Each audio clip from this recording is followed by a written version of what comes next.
el doctor Samuel Ponce de León. El doctor Samuel Ponce de León es titular de la Comisión Universitaria para la Atención de la Emergencia del Coronavirus, obviamente de la Universidad Nacional Autónoma de México. Doctor, muchas gracias por aceptar la invitación. Muy buenas tardes. Buenas tardes, José. Mucho gusto. Saludos al auditorio. Muchas gracias. Igualmente saludos a ustedes que no paran de trabajar. Desde el lunes comenzó a circular un comunicado avalado por ustedes respecto al tema del peligro que significa el contagio por la variante Omicron. Acabamos de dar la cifra que está ya confirmada por parte de la Secretaría de Salud. Al momento, 44,187 contagios en las últimas 24 horas, 11,000 contagios más que el día de ayer. Doctor, ¿cuál es el primer comentario que merece esta cifra? Porque entiendo que esto va a seguir todavía de forma muy grave. Usted dígame, ¿por cuánto tiempo? Bueno, pues es difícil precisar hasta dónde vamos a llegar. Se ha calculado y ya han comentado diversos especialistas que quizás podría haber una transmisión de la infección al 50% de la población en esta cuarta ola que está evolucionando en plena velocidad. Así que podremos tener muchos más casos infectados.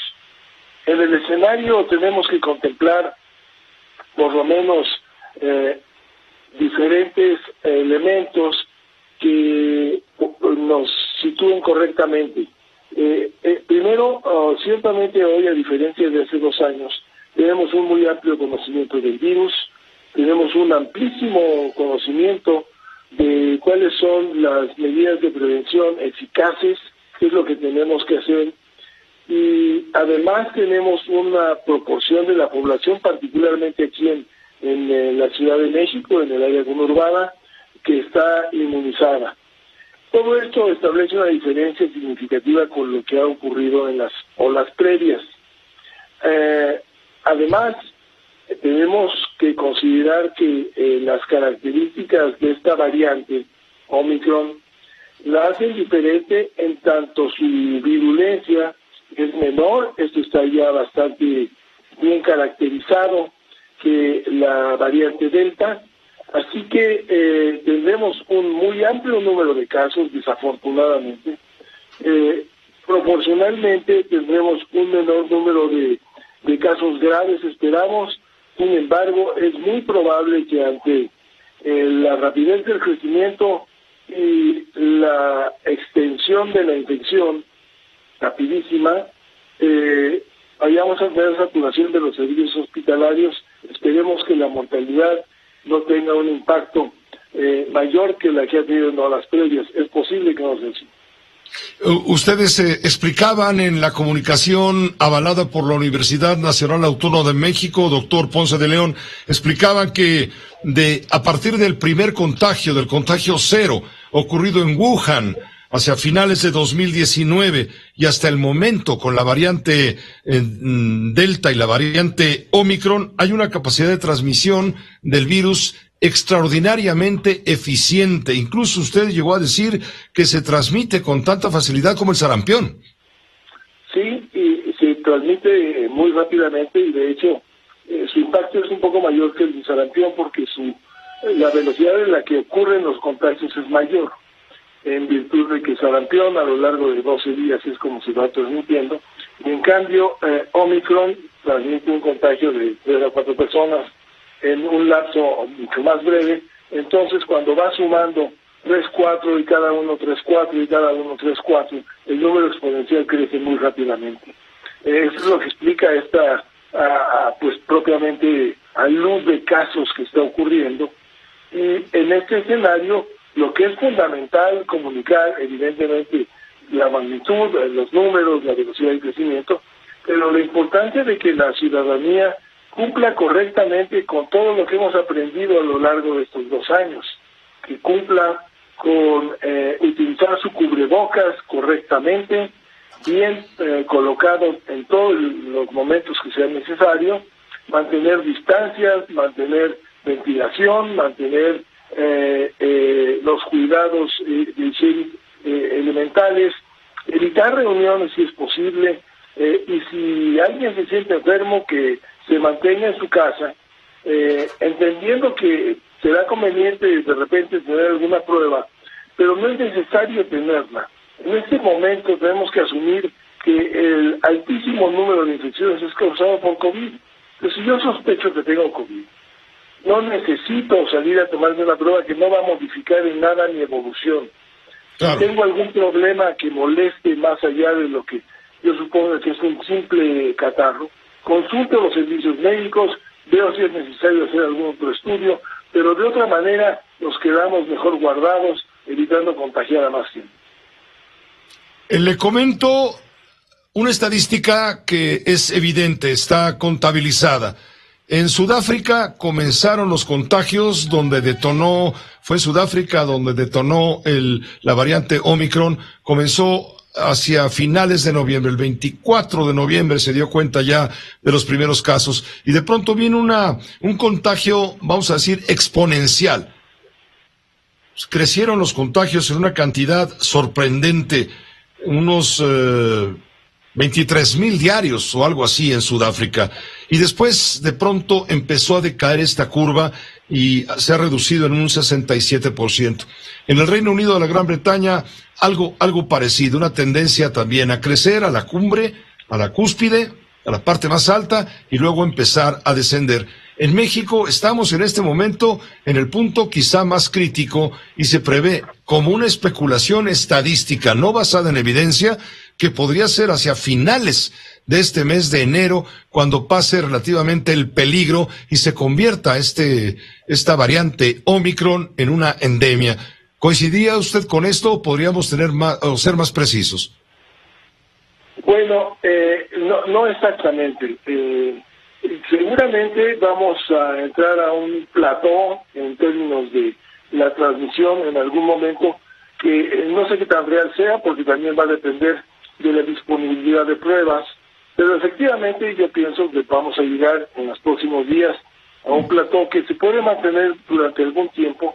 No sé qué tan comparable sea Sudáfrica con México. Sudáfrica tiene una población de aproximadamente 60 millones de personas, nosotros tenemos 130 millones de habitantes en México, un poco más. El doble, claro. Entonces, el escenario puede ser diferente también por la dispersión. Son múltiples ciudades.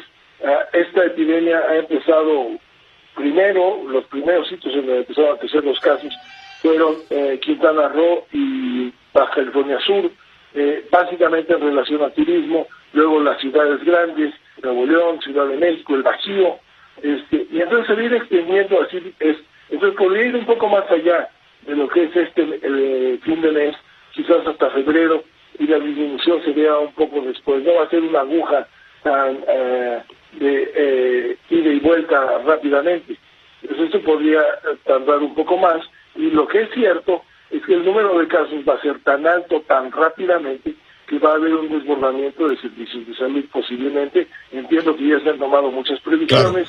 Claro. Sobre eso le quiero preguntar, ¿hay riesgo, lo que dice usted, doctor Ponce de León, hay riesgo de que ante esta demanda por el crecimiento de contagios, eventualmente los servicios hospitalarios puedan quedar rebasados? Desde luego hay un riesgo. Entiendo que también es algo que hemos aprendido, como lidiar con esta situación desde el punto de vista de atención a los servicios de salud mucho mejor. Entonces, pero la prueba va a ser fenomenal, porque en un corto espacio de tiempo va a haber un gran número de solicitudes de atención. Doctor, y bueno, en pocas palabras, tenemos que hacernos de una vez a la idea de que medio México va a acabar contagiándose en diferentes momentos, pero de aquí por lo menos a que acabe este mes, medio México vamos a estar contagiados probablemente. Pues posiblemente sí, y para eso precisamente es que es fundamental que el mensaje que hay que repetir incansablemente es: eviten salir si pueden. Desde luego no podemos tampoco suspender las actividades completamente como ya pasó. Ya sabemos cómo lidiar con esto, cómo gestionar nuestros riesgos. Entonces, usemos un cubrebocas, mantengamos la distancia, hagamos lo que tenemos que hacer y Si alguien desarrolla síntomas, que se quede en su casa, que no vaya a hacer 6 horas de fila para buscar una prueba, que lo que le va a decir es lo que ya suponía, que tiene COVID. Y entonces lo que tiene que hacer es cuidarse, tomar un paracetamol si se siente mal. Si esto tiene cualquier duda de que se pudiera sentir un poco más mal de lo que espera con un catarro sencillo, que consulte los servicios médicos, vía telefónica, su sistema asistencial, su médico de cabecera, como quieran, pero que no busquen una congregación de gente y aglomeraciones. Doctor, creo que esto es fundamental, lo que usted nos dice, para tomarlo en cuenta y evitar justamente contribuir a la propagación virulenta en este caso, de la variante Omicron. ¿Algo más que nos quiera recomendar? Porque estamos en manos de ustedes, los analistas, los que opinan, los que conocen de infectología, de epidemiología. Estamos en sus manos respecto a los consejos que nos pueden brindar para salvar esta situación que tendrá que finalizar o terminar algún día. ¿Cree usted que estamos pasando esta crisis? ¿Estamos viendo ya un poco la luz al final del túnel de la pandemia, o todo dependerá de que no aparezcan nuevas variantes? Realmente me gustaría decir que sí, es el final del túnel, pero no tengo elementos para esto. Esto lo hubiéramos podido pensar hace un par de meses ante la tasa de transmisión que teníamos. El hecho es que tenemos que aprender a vivir con este virus, José. Él no va a desaparecer de un día para otro. Vamos a mantener una tasa de transmisión que va a ir disminuyendo paulatinamente. Se va a establecer una cifra endémica de casos que va a tener repuntes en algún periodo del año, quizás invierno. Vamos a tener que ir desarrollando biológicos que podamos aplicar en los momentos adecuados, y tendremos que aprender a vivir de una manera diferente, también con precauciones, con todos estos elementos preventivos que acabamos de mencionar, y entender que tampoco ahorita tendríamos que suspender todo completamente. Tenemos que aprender a sobrevivir con esto y gestionar nuestros riesgos personalmente y también como sociedades. Doctor, muy agradecidos con sus comentarios a través de la Universidad Nacional Autónoma de México en su calidad de titular de la Comisión Universitaria para la Atención de la Emergencia del Coronavirus. Nos sirve mucho todo lo que usted nos explica. Ojalá que sí, mucho gusto, José. Saludos al auditorio. Esta fue una producción de Grupo Fórmula. Encuentra más contenido como este en radioformula.mx.